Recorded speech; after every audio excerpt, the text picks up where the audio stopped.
Hello and welcome to the TripOn podcast, in which we combine architecture, entertainment, and urban life. My name is Lee. And my name is Alex, and we are an architect and themed entertainment professional who travel a lot, and we are also interested in urban development and attractions. To get a visual impression of what we discuss in this episode, check our Instagram at TripOn Podcast. And this time we have an interesting episode because it's going to be our first episode in the series TripOn Entertainment.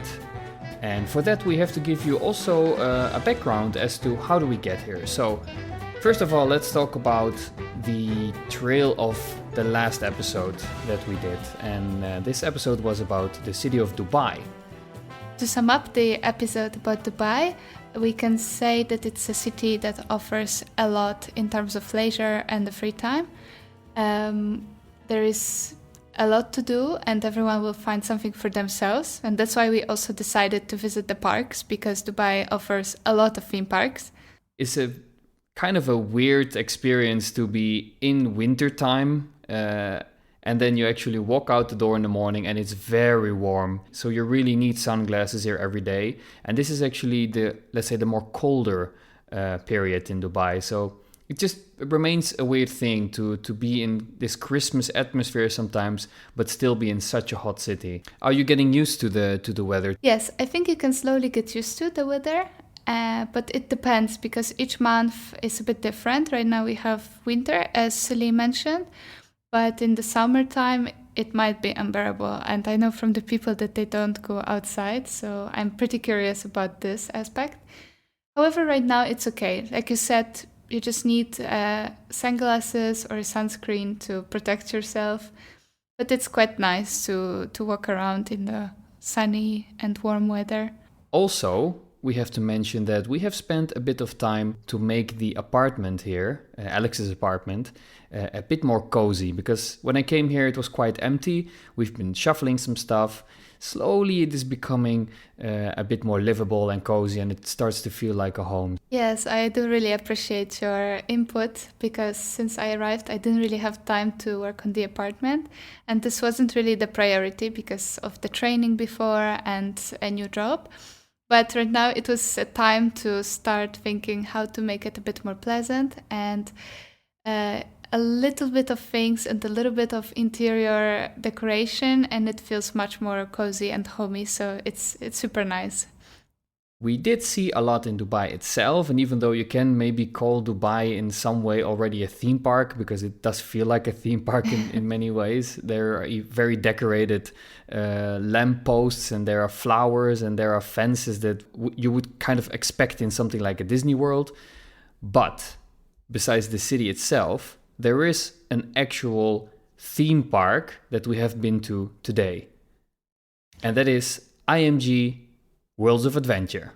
Yes, and to give you a little bit of the background, the park was built by Ilas and Mustafa Gelardi Group as part of the City of Arabia Development Project, and as a part of a Dubai land. And IMG Worlds of Adventure opened its gates to guests on August 15th in 2016. However, its story is a little bit bumpy, and I think Lee will tell you a bit more into details about it. Yeah, I think what is interesting also as a background is that I was in Dubai in 2015, which was while the IMG park was already being built, and it was already long in development back then. And of course, it was just before opening, so I was not able to experience it back then, but it did leave me very curious as to what it is like and how Dubai does their theme parks, obviously because of my job also. And yes, like Alex mentioned, it was a very, very bumpy road. I think this project is very well known for what it is right now, but it also is very well known for what it could have been. So to give you a bit of background, the IMG Group, so the company behind it, already exists since 1940. And it's a really big company. They have been doing a lot of different stuff, like many of those big investment groups in the Middle East. Very diverse. So they're, amongst other things, they're in real estate. They're doing driving lessons. They have car repair shops. They have kitchen stores. They have interior stores, and they're doing real estate development for residential areas. But on another note, Alex, I have an interesting question about this, because can you tell one interesting fact about the Dubai taxis? Of course. Dubai taxis, they have different roof colors and you can choose them depending on your preference. Most of them are state-owned, but for example, if you choose the taxi with the pink roof, it should be driven by the lady. One of the colors indicates that the taxi is a bit cheaper. There is, I think, the green one. It probably means that it's more ecological, exactly. So yes, you can distinguish the car by the roof color.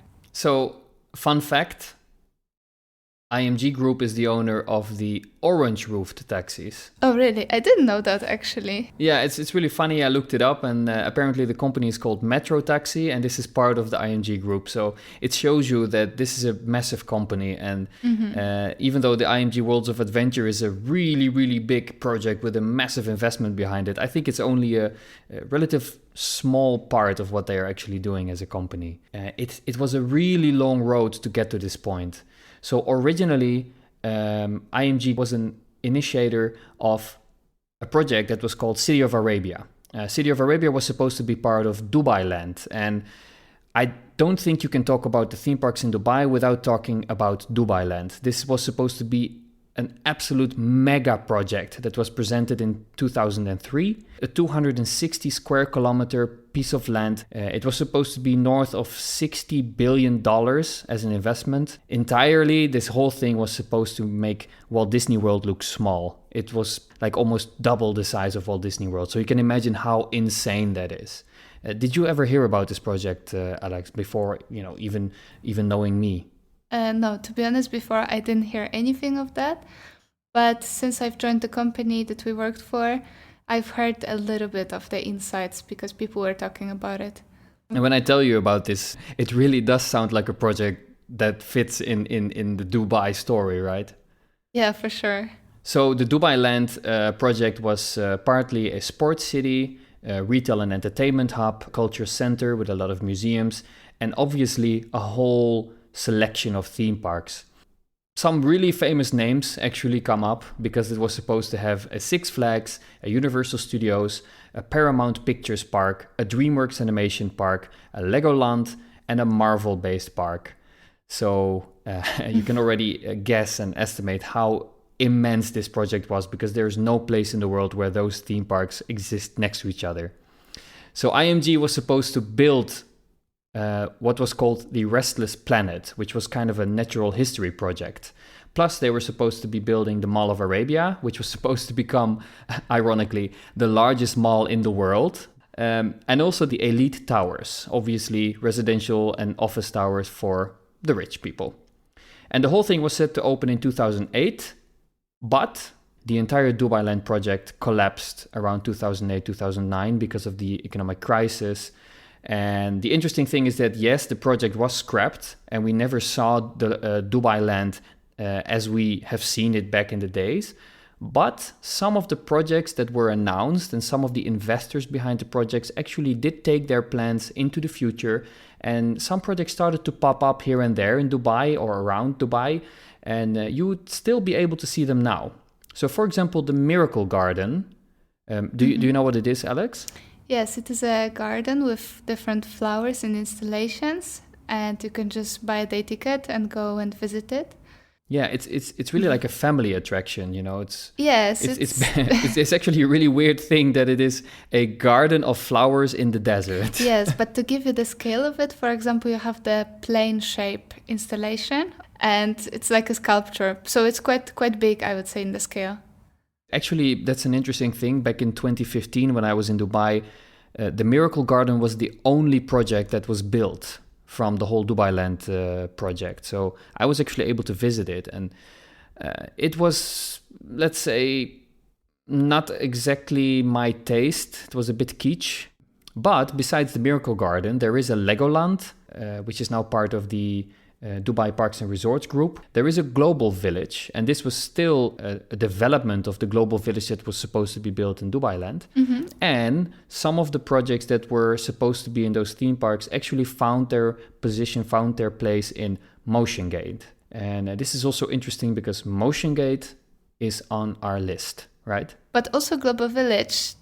Yes, Global Village is also on the list, and that's a very interesting one because Global Village is not so much a theme park, but they call it a cultural theme park.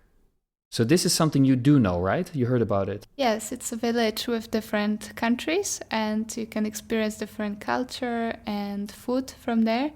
So I think we're going to check it out during your stay as well. Yeah, it sounds really interesting to me, and Global Village is also I think something that does pretty well when it comes to marketing, because apparently it is very well visited and it's quite famous. So it's nice to see that some of those projects did see the light of day. Mm-hmm. The IMG group, they were not done with this. They announced that they were going to build IMG Worlds of Adventure. And they were set to open that in 2016, and it was actually a new project. But there is this rumor that Dubai Land was always supposed to open with a Marvel-based theme park, and it's not a surprise that IMG Worlds of Adventure has a Marvel-based zone in there.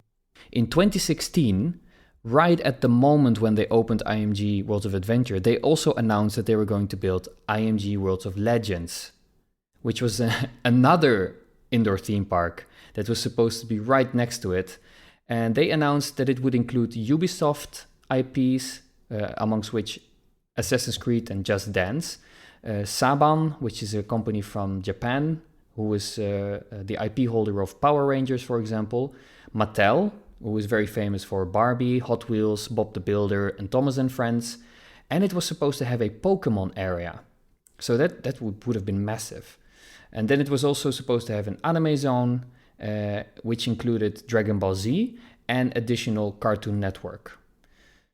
So that's a whole lot of information, and you see that this park has so much to talk about, and I think that is a nice bridge towards our actual visit to IMG.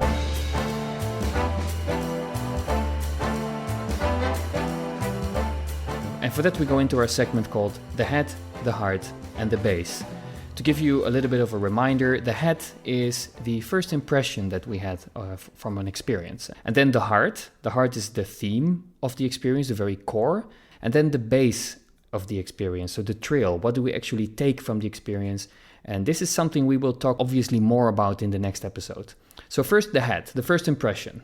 How was it, Alex? Firstly, when we took the taxi to get to the park, we could see that it's quite far from the city center, and it took us about half an hour to get there, which was quite difficult, I think, to do it by the bus. So we didn't even consider this option. When you drive up to the IMG Worlds of Adventure Hall, you still pass what you can maybe call a bit of a ghost land. It's still very empty. There's a lot of infrastructure built, but it seems like the actual residential areas, or let's say the bigger real estate projects, haven't been built really. Did you also notice that? Yes, maybe to describe it in the easiest way, it's just like driving to the desert, and it's a project located on the desert, in the middle of nowhere, I would say.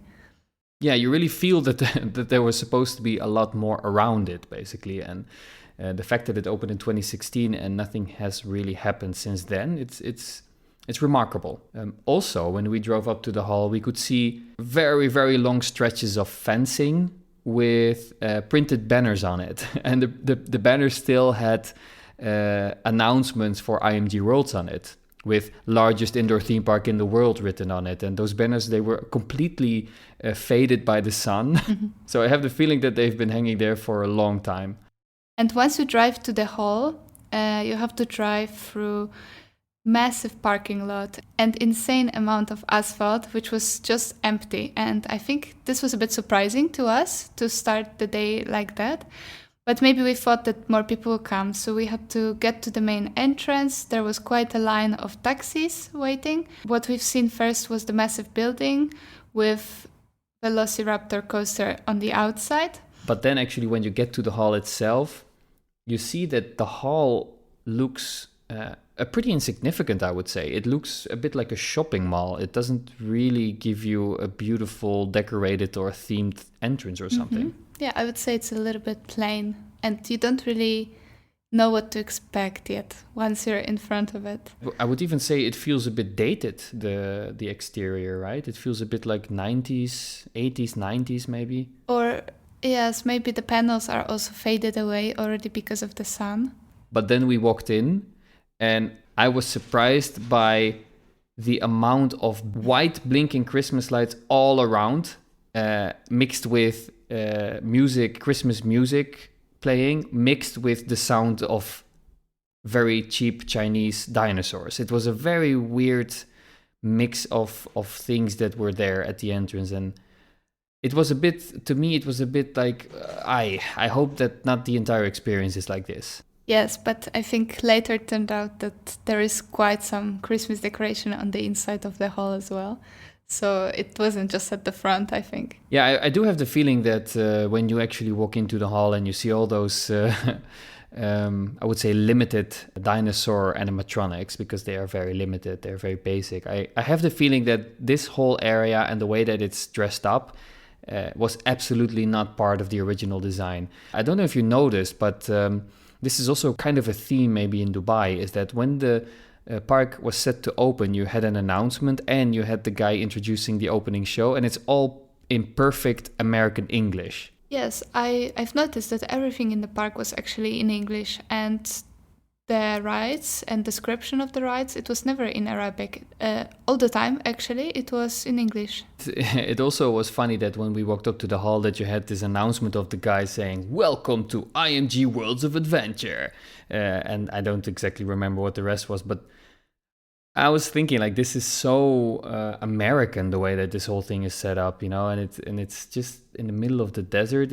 It feels like it was really built for foreigners, for the whole world, for international tourists and for visitors from all over the world, kind of expecting a Disney World experience. And yeah, you can see the ambitions shine through everything. The show itself, I mean, it was a very typical introduction with some dances, with some elves, with like some Christmas music, etc. But there was something funny happening. Do you remember what happened? You mean the dwarfs and the other characters that came to join the show? Because you have like two portals, kind of, one on the right and one on the left behind the entrance square.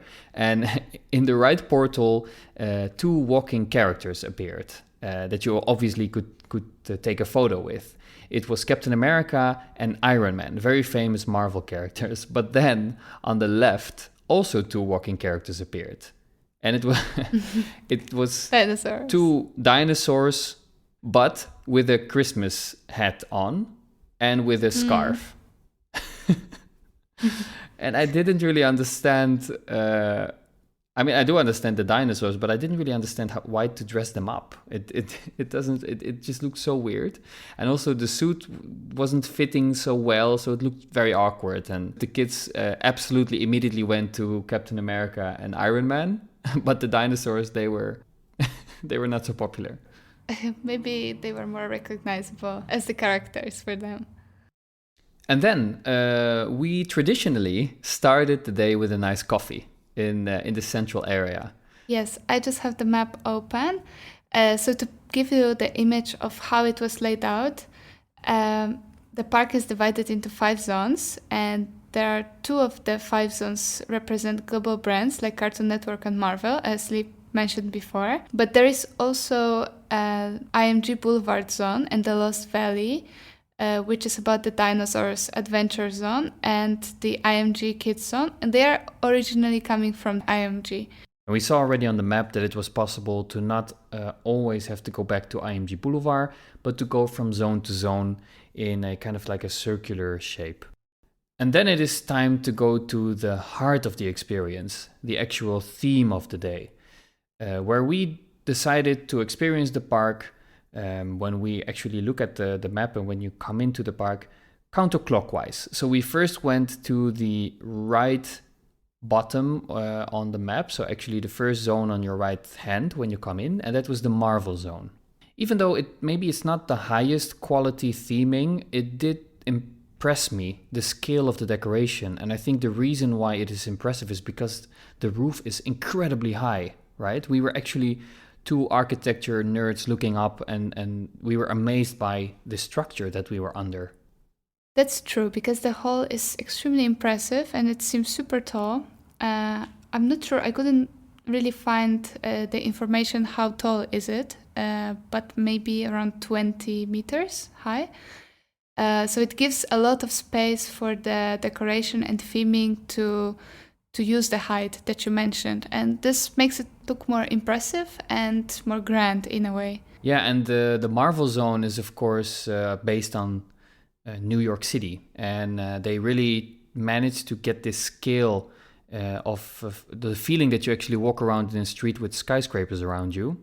And they really decorated it as if you are walking on streets, and there are curbs and so sidewalks and curbs and traffic lights and pedestrian crossings. And it does feel like New York City, I have to say. And the skyscrapers are pretty impressive because they are really high. The decoration is very high. Although I do have to say also that it wasn't really well lit, right? It was a bit dark. Yes, I think maybe it was planned, or this was a conscious decision, but the hall felt a bit grim, and in a way maybe it was making us a bit more tired after walking for a longer time. There is one signature ride in this area, and this was actually one of the first things that stood out to us, because when we were walking there, we heard the screaming of people. But not continuously, but sometimes.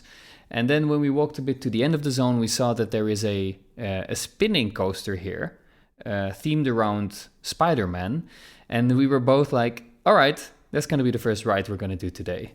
It's called Spider-Man Doc Ock's Revenge, I think it's called. It was the first coaster that we've seen in the zone. And heard. Yes, exactly, because of the screaming sound. It was quite fun. We were a bit surprised by the queue line, because the queue line was not really fully decorative, I would say. Also, it looked a bit damaged in a way. Yeah, it was even a bit dirty, and it was damaged, and yeah, that wasn't a great introduction to what the day had to offer. But the coaster was really good. Was it a Mack coaster, by the way? It's a Mack spinning, yeah. Okay, so by Mack Rides. So we recognized it. Yes, and it was a very pleasant ride, very smooth and fun. Yeah, we also noticed immediately when we walked in that this is a park where they make use of greeters, which is a very specific role for an employee.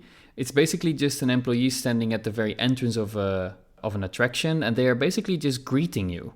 So they just allow you to come in, and it's a very US approach. This is something that you would see in the big theme parks in the US, and I think that they literally copied the operations from those big parks in the US. And I don't really see a purpose for them here, but anyway, it did feel like there was a solid amount of employees in the park, and they were offering quite friendly service to us. Also, what stood out is that the zone has several shops. Actually, the zone has 3 shops even, the Marvel Zone, which seems like a lot, especially when you consider that there were almost no people in the park, like no visitors. But the funny thing was, I actually kind of needed a shop. Do you remember for what? Yes, because you arrived to Dubai with no belt, so we had to look up for something, because it was the first day actually after your arrival, and I think you decided that you just need one for the rest of the traveling. Yeah, so there was one shop which was called Marvel Vault, I think. And it's kind of like a collector shop.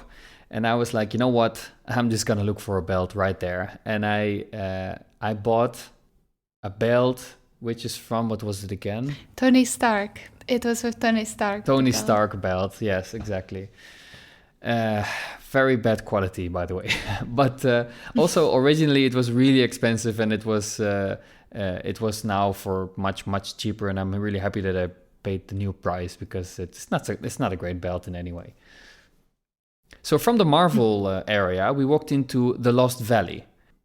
The Lost Valley Dinosaur Adventure Zone. Ah, yes, the Lost Valley Dinosaur Adventure Zone. And this was actually, for me personally, it was one of the better looking zones when it comes to the decoration. I think in the Lost Valley, the architecture looked the best. So how does it feel for you? The architecture was really good because there was wood and use of natural materials, so it looked quite authentic, I would say. And there we also did one of the coasters, the Predator from Geslauer. Yeah, the weird thing was when you walk into the zone, and we walked from the Marvel zone into this zone, you couldn't really see the coaster immediately. It was completely in the dark, even though it was standing there behind the fences. And I actually was under the impression that the coaster was closed. But then it started running, and I was like, all right, so there's the next coaster on the list. I recognized the type of coaster when I saw the track layout, and I was like, that's probably a Eurofighter from Geslauer. And how did you experience that one? Well, it felt much more intense than you could expect it, especially from a Geslauer coaster, because this is what you mentioned. And I was like, okay, so it will be more a kiddie ride, because this kind of coasters I know from the supplier.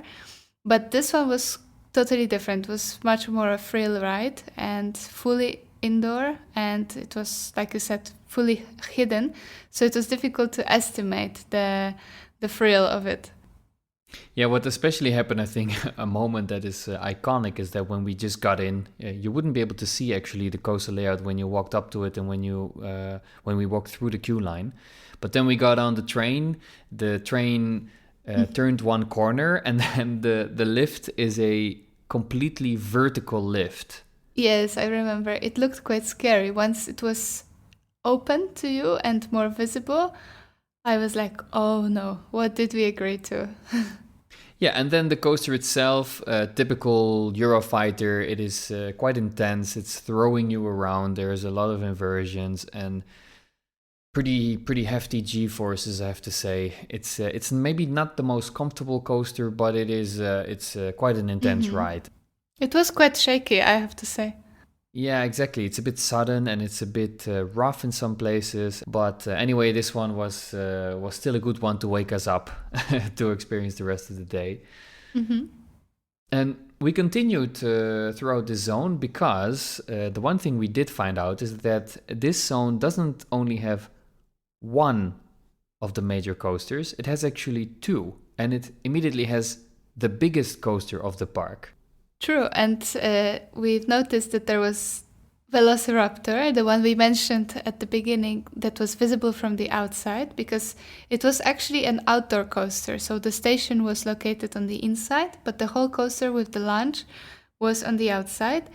And this one was pretty intense as well, I have to say. Yeah, we struggled a bit to find the entrance because it is very hidden in a corner.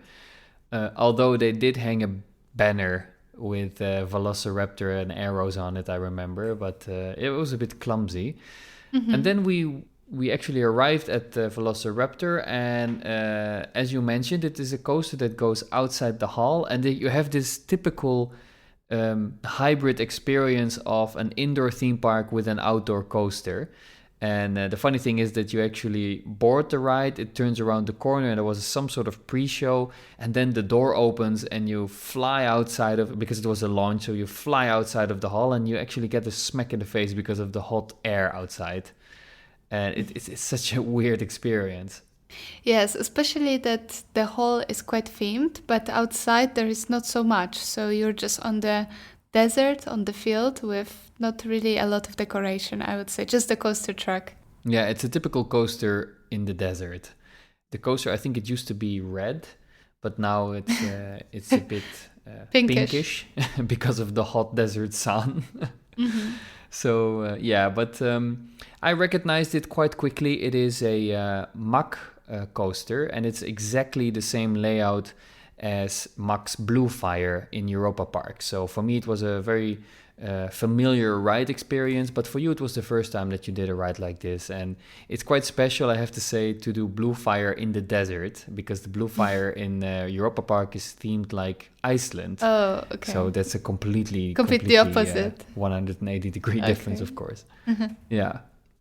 And then we continued in the zone, and there was one thing actually that stood out to me in this zone is we already mentioned before that the decoration here and the architecture, it felt most in place for me. It felt like this was the zone where they managed to get a bit more like plastered facades in with woodwork and fake plants and stuff. It actually looked quite well.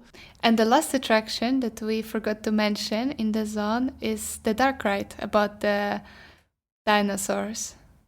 Ah, yes, because this zone has another major ride, which is called, what is it called? The Forbidden Territory, is it this one? I think it is actually the biggest dark ride that they have. And this was quite interesting, actually, maybe even surprising, but I think we can talk a bit more about that later. So after the Forbidden Territory, we made our way through the Lost Valley zone, and this automatically brings you to the Cartoon Network zone. And this is by far the most colorful zone, and it's especially tailored for kids. Yes, I think it was quite a total design because everything was thought through in this zone, and all the colors. I think the creative direction was actually from Cartoon Network to make sure that it all looks like it's supposed to look. And there was this cute ride that we've done with the flying vehicles. What was the name of the ride? Adventure Time, the ride of Ooh with Finn and Jake. This is the ride that we went on. It's like a suspended monorail that goes through the entire Cartoon Network zone, and yeah, it was very relaxing, very nice little ride. Although there is something that you can say about the actual scenes or the dark ride sections of this ride, but that's also something we can talk about a bit later. But it did give you a good overview of the Cartoon Network area, which is very colorful, very blocky, it felt very 90s to me. It felt a bit like, to me, like a video clip from, or like those bumper videos from the MTV studios, when it was still on television in the 90s. And it had a very particular style. Also, this was very abstract, much more cartoony. And it still felt a bit weird that it was so empty. It was supposed to have a lot of fun and playing kids in it, but it was just really empty overall. Mm-hmm. True. And the other attraction in the zone, I think it was the Powerpuff Girls. This one looked quite intense, I have to say, because it was those arms.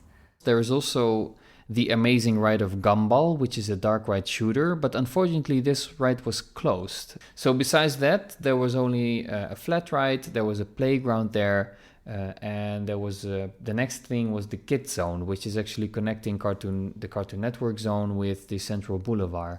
And the Kids Zone is where the kids just play, and they can, I think, do some workshops and get their face painted and make some statues and stuff like that. So it was not really for us. Yes, but the Kids Zone was actually quite impressive with huge structure and extra slides. And I saw somewhere that the zone is 1,500 square meters, so it's quite big actually for the scale of it. And it has climbing walls and even a football pitch and some slides. So I think for the kids it can be a nice area to play and use some energy. Yeah, it's really like an indoor play area where they can go crazy. We did make our way through the park there, so we actually made the full circle, and we had the option to wait and to do the Haunted Hotel, which is a walkthrough attraction in the middle of the park. But this attraction was opening only at 3 o'clock. So it was already so close to 3 o'clock that we were like, maybe we should just wait, do this one, and then we can continue, because it didn't feel like we were ever going to come back soon to this park again. So, it would have been a waste if we would just leave there. So we decided to eat something in the park. We've ordered a lamb dish from the grill, and we've decided to share it because it was quite a big portion. And it was quite tasty, I have to say. We really enjoyed it. The service was also good in the restaurant, and everyone and the facilities around it. Yeah, it was quite a lot of service. A lot of people were in the restaurant, a lot of employees. Mm-hmm. Yeah, more than visitors. Yeah. So then we finished our food, and then we made our way to the Haunted Hotel, and we stood in line there, and well, we did have something to say about that, but I think also we can talk about that a bit later. But the way to describe it quickly is that the haunted hotel is basically like a permanent scare house where you just walk through. But with live actors, so this was something a bit different to me.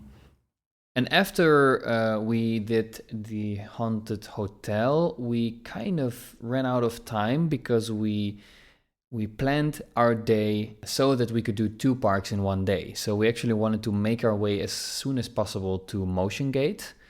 And this meant that we still had to take a taxi and drive to Motion Gate. So we were on the brink of leaving IMG Worlds of Adventure, but I really, really wanted to do the other major dark ride in the park, which was closed during the beginning of the day. And this was the Avengers Battle for Ultron. Mm-hmm. And this was in the Marvel Zone, obviously. And we made our way to this ride, we did it, and I was really happy that we did it in the end, because that left quite a mark. I really liked that one. And then we get to the base, so the trail. So what do we take away from the experience? So what is it for you, Alex? Because I think for you, you even went in more blue than me, because I was a bit familiar with the project. What was impressive was the hall, which was quite gigantic, with acoustic panels on the roof to make it more quiet. Also, what was intense were the coasters, and this we'll remember for sure. And the whole scale of the project, I think it was quite impressive. And how do you see it? Well, I do have to say that I was a bit preconditioned by people talking about this project, because it has a pretty bad name, I think, in the theme park industry. People always talk about that it's a pretty bad park, but I have to be honest that it wasn't as bad, I think, as people might make it out to be. Definitely, of course, it is the scale is off of the park, and I think you cannot deny it. It is definitely built for a massive amount of visitors, but I don't think they ever reached that success. This is a major project, and this is a big theme park with a lot of famous IPs, and it's done quite well, I have to say. It's not on the level of a major theme park like Disney or like Universal, maybe even Efteling, Europa Park, definitely not. But it's also not bad. Mm-hmm. True, it has quite some offer, and you can find F&B points, you can find different types of attractions for the small ones and the bigger ones. So I would say you can find everything in there. Yeah, it does feel, however, though, that the park is pretty stagnant. I had the feeling that nothing major happened since its opening in 2016. I have the feeling that when you walk into IMG Worlds now, you see it almost as it was opened. And that's actually quite unique, because normally a theme park is, reinventing itself, developing something new, opening something every other year or every 3 years. And here it feels like we still get kind of a look into the past, where in 2016, this was, even back then, impressive, but it hasn't evolved. And that is surprising to me. Mm-hmm. I think maybe in this case, the IPs are the saving grace, because I'm really wondering that if it was without the IPs, if you would still give it the same pass on certain things. Like, for example, the Marvel IP, the fact that they have the rights to this IP, I don't really understand how this happened, because it opened in 2016, and back then Marvel was already owned by Disney. And I know that Disney is not keen on seeing other theme parks with their IPs, so there must be something there with an old contract or with some sort of legal matter that they were still able to open this, because I have the feeling that this was something that you would never see happen again, that there will be a theme park somewhere in the world who still opens a Marvel zone. It is definitely way more than just an amusement park or just a coaster park.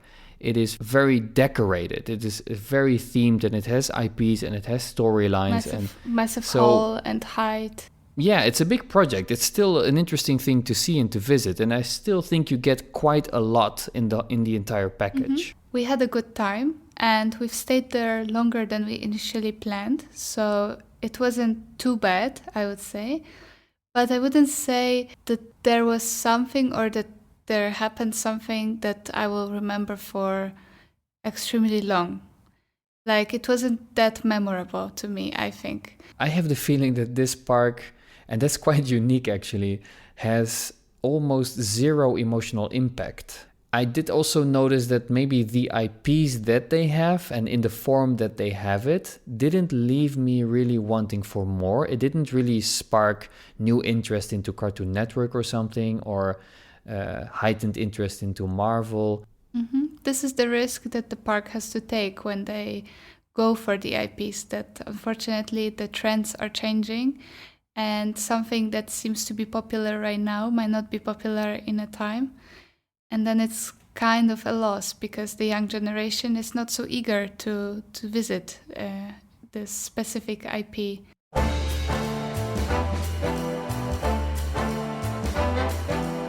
So I'm really curious to actually hear your professional view on this project through the eyes of an architect. So to me, what was standing out was definitely the scale of the project. As we mentioned before, this huge parking lot, but also the hall. The park is over 140,000 square meters, which is a huge area.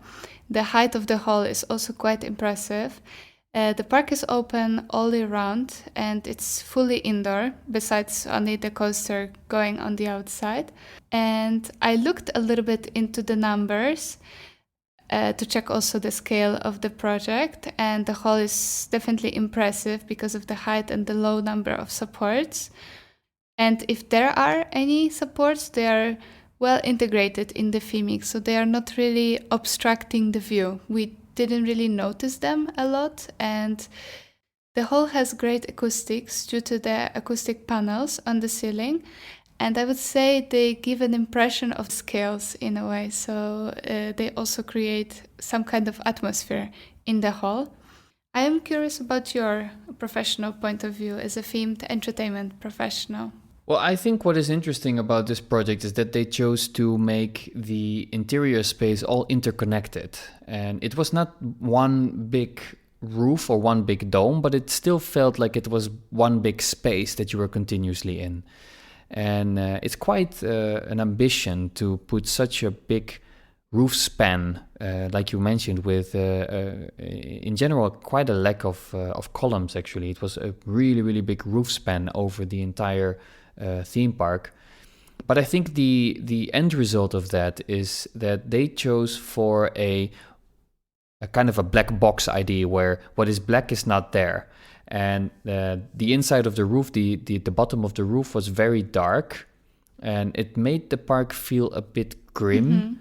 And you kind of felt this lack of light a bit after a while. I don't know how you experienced it, but I actually liked to go outside again and to get some light, because it was just so dark throughout the entire day. There was a general lack of nature or landscaping or foliage or greenery or water bodies. Yeah, water bodies. It could really use more for a human being to feel more comfortable, I think. What I also found is the fact that the hall has the capability to accommodate around 20,000 visitors daily, and this is really, really big amount. If you would like to put it into the context, 20,000 is actually a scale of quite a big theme park in Europe. And this is a very good example of something that you see, a phenomenon that you keep on seeing in Dubai. The full project is built from A to Z. And I don't think that's the right approach to do something like this, because it is way safer to actually build it and to see how you can develop it according to the demands and the needs of the project. So in this case, they built this entire project in one go. And as you mentioned, it's really built for massive amounts of people. But then when the people stay away, it feels awkward. It feels off. It feels like the project has never been really used as it was intended. Because of that, I would say the park feels a bit overscaled for the amount of visitors, especially for the amount of visitors that we've noticed on the day of our visit. I think that's a very typical approach of the projects that we keep on seeing in Dubai, is that they always have so much margin or so much space or so much scale in many of their real estate developments that when it is not fully filled up, it just feels empty and it feels a bit void, and it feels even sometimes a bit apocalyptic in a way. The size of the pathways was quite wide and everything felt a bit spread out.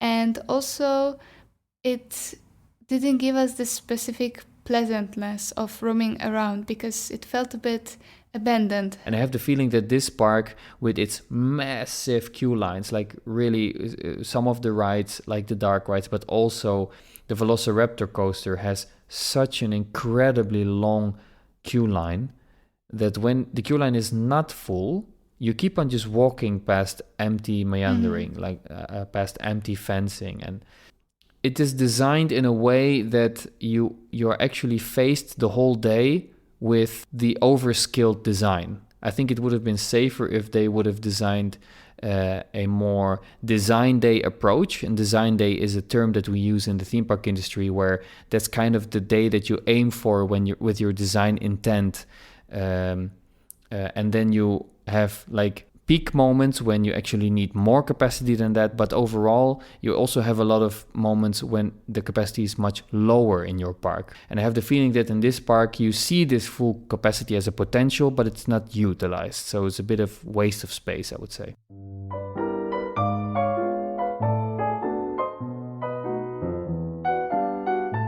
So let's go to the segment Room for Improvement. So we want to be generally very positive in this podcast, but we also want to point out the things that you can probably act upon to really improve the experience. And there are so many things in this park that I think could improve the experience massively. So what do you see as room for improvement, Alex? Well, for me, I think the main thing was the staff, because the staff was extremely friendly. But as you mentioned before, the operations were extremely slow, and we had to wait for quite some time. Perfect example is the Haunted Hotel. Yeah, we already waited. We kind of were hanging around in the park because we wanted to wait until 3 o'clock. And I'm pretty sure we were dead on 3 o'clock. We were in the queue line and there was almost no one in front of us. And we only saw, I think, about 2 groups go in. And it just took so long before it was our turn. It was even so long that I was almost ready to just turn around. And we noticed that there were so many employees there. There were so many operators just walking in front of the attraction back and forth. And I didn't really understand why there were so many employees there, and it was just not moving. And I think this was taking a bit of charm from the experience. And definitely this could be easily improved. Yeah, I think what was really lacking, or what was really under par, I would say, was the lighting design. Because I noticed that the park is very dark. That's a very conscious decision, that the park is a very dark environment where almost everything, or actually everything, is done with artificial lighting. And I noticed that the lighting was very flat. I didn't really see the artistic light, the theatrical light there. There were generally just a bunch of white lights, and they were actually lighting up their surroundings. But they were not really used, the lights, as like architectural lighting that was integrated into the scenery. There were some lights in the scenery here and there. Like, for example, there were some diegetic lights. There were even some traffic lights, some lanterns and stuff like that. That was all there. But there was little effort in actually lighting the whole place up, everything in a more atmospheric, colorful, maybe even light that could actually bring the depth and the shapes more out. I have the feeling that overall the light was very generic, it was very stale, and it was pretty flat. And I also see the choices that they make with the roof as a reason for that, because they had no lights hanging under the roof. That was a very conscious decision, but you kind of missed those theatrical light fixtures. And did you also notice that? Yes, I think maybe this was done in a way that you didn't pay too much attention to the roof. So the roof was way darker and then the rest was lit. But I know what you mean. It felt a bit dark in a way. The other thing that I noticed also was the show programming was in some places really bad. Yeah. Like I noticed that there was a really big deviation in sound levels, for example. In the Spider-Man attraction, the Doc Ock's Revenge ride, I noticed that the characters were talking. Like Spider-Man said something, Doc Ock said something. It was actually really difficult to understand what they were talking about. There was a dialogue, but I didn't catch anything that they said. Did you notice? Talking about the sound, there was also a moment in a dark ride that was so loud in a way that it felt just too loud even in a moment, like uncomfortable. Yeah, this was the Adventure Time, the ride of Ooh with Finn and Jake, which sounds like an incredibly long title. I actually looked it up and I thought it was maybe one of the longest names for an attraction in the theme park industry, but I did find that Hagrid's Magical Creatures Motorbike Adventure has more characters than this one. I really checked it. This ride had on-ride sound in the vehicles, which was very soft, so very low. But then it also had in-scene sounds, and this was so loud that it was really uncomfortable. It was completely not balanced. And you know, when you talk about show programming, this is all about, I mean, it's even in the words, it's all about programming. They can really improve this. If there was just a professional looking into this, they can really improve this stuff. And I really hope that they do something about it. For me, a point for room for improvement. I think the Christmas overlay is not doing the park any good. The Christmas decoration feels cheap, it feels misplaced, and it was very kitsch. I hope that this park would get some sort of onboard art director or maybe even a remote art director who comes by every now and then and who keeps an eye on actually the visual quality of the park, because it really needs something like that.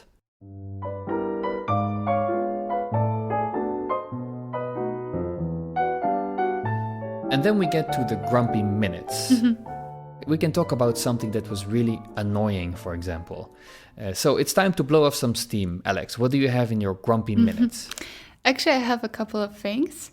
The first one is what we've mentioned before, that the hall feels in general quite empty in terms of space, being overscaled, and also lack of people on the inside. The second thing that was quite surprising to me was the upkeep, because it was quite bad as well. And sometimes we could see writings on the wall and people just didn't really respect the space and the queue lines. Like, for example, with the spinning coaster, the walls were just completely hand painted and there were some letters and text on them. And I was just surprised to see that, because names, yeah. I've never seen something like that in a theme park, that people would just not respect the space in the way. So the other thing I have to blow off some steam about is that we actually really enjoyed a nice meal when we were having good food at the end of the afternoon. And while we were enjoying this meal and the service was nice, the food was good, we were sitting there, then it was time for a very obnoxious parade that was going through the IMG Boulevard. And there was no way to escape this parade. This parade was so incredibly loud. The parade had like park-wide music. So it means that the parade is actually taking over the music system or the speaker system in the space where they are right then. And while we were eating, we tried to have a conversation, but this parade music was so loud that we were shouting to actually speak to each other. And I was thinking, again, this is one of those examples. This is show programming.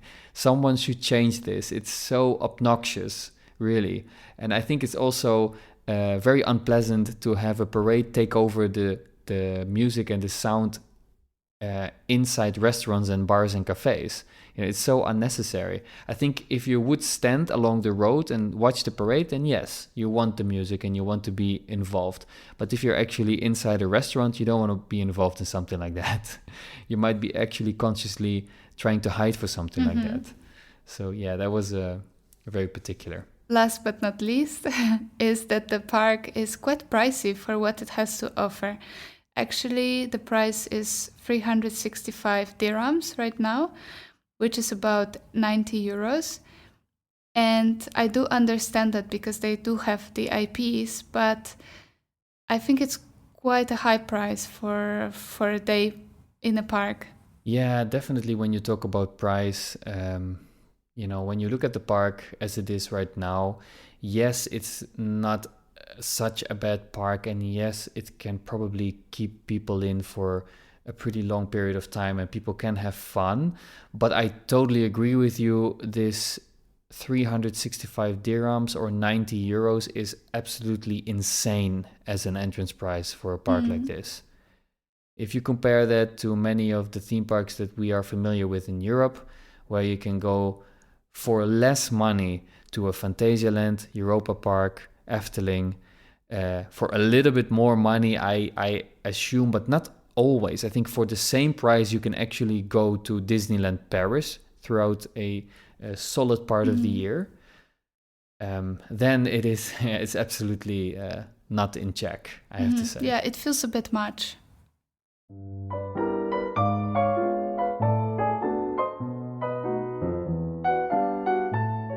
But okay, that's maybe enough negative from us now. And I think it's a good moment to talk about highlights, because this park also has a couple of really amazing highlights. We have to be honest about that. One of the highlights was the impressive hall from the inside and its scale.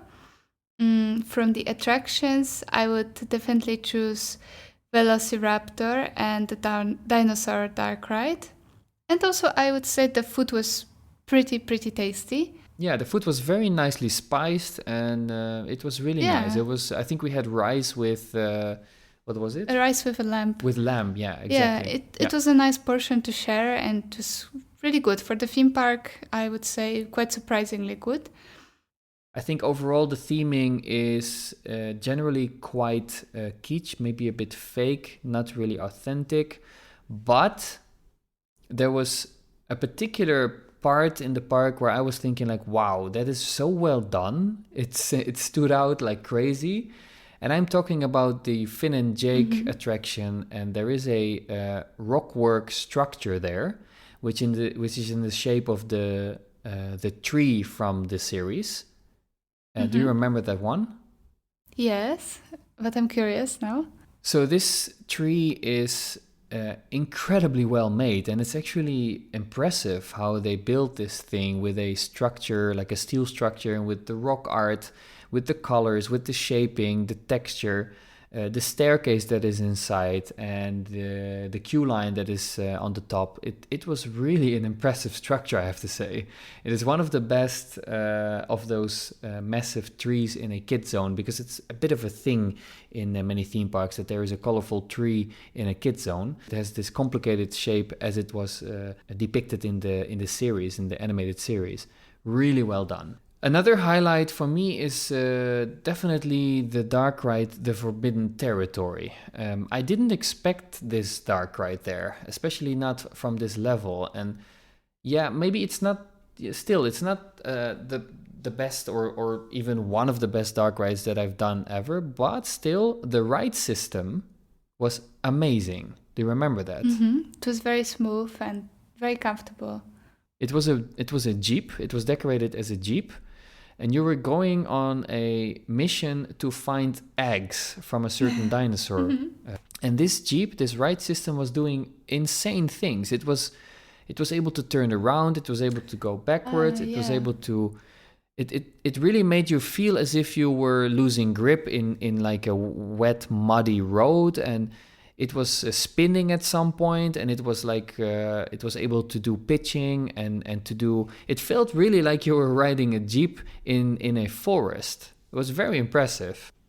And then the other highlight definitely was the dark ride Battle for Ultron. This was the very last attraction we did here, and I was absolutely not expecting this. This dark ride was really, really well done, especially for this park. I think many theme parks would be very jealous for a dark ride like this. The dark ride system itself felt like a simulator, and it was interacting with screens and with lighting effects and even some special effects along the ride, and it was generally really well done. This was really a dark ride that you would expect in a major American theme park. So I would agree with you that one of the better highlights were also the dark rides to me and the dinosaur part. So then we go to our rating. We normally rate the theme parks according to the theme park review form, and we really take our time to rate it on all these different aspects and elements. But before we go into the actual rating, we also have an initial rating. And I was kind of estimating this park to be around a 6, which is an okay rating. And how did you see it? Exactly the same. For me, it was also 6, to be honest. But I'm curious, what did we rate it on the paper? I turned out to give the park an end score of a 6.4. So that's actually very close to my initial score. And you gave the park a 5.76. Okay, that's actually... I do agree with that. So for me, it was an okay park. For you, it was like just under okay. So yeah, that proves that we were not blown away or anything by the park. But so that leaves us to talk about trip off, consider, or trip on. So what is it for you? So according to the rating as well, I'm between trip off and consider. And maybe I'll just consider, but it's definitely not my first choice in Dubai. We've decided to go there because of the profession that we have and because of our interest in theme parks. But to be honest, if I wouldn't be from the industry, I'm not sure if I would go there. So then it would be trip off. So I can understand that many people skip this park. Yeah, I think I have to say trip off too. Because I think the main reason why we went there was because of our knowledge of the project and because of our interest in the industry in particular. Besides the fact that, you know, the IPs could be interesting for people, I don't really see a reason to particularly make a trip to this park specifically. I think especially for the price of the entrance. Exactly. I think you can go to way, way, way better theme parks all over the world. Yes. I have the feeling that this park also will age badly, pretty poorly. Yes. It already does a bit. It already feels like it is going backwards quite rapidly. And I have the feeling that it might be more for the locals now. And that's a pity because it was never meant to be like that.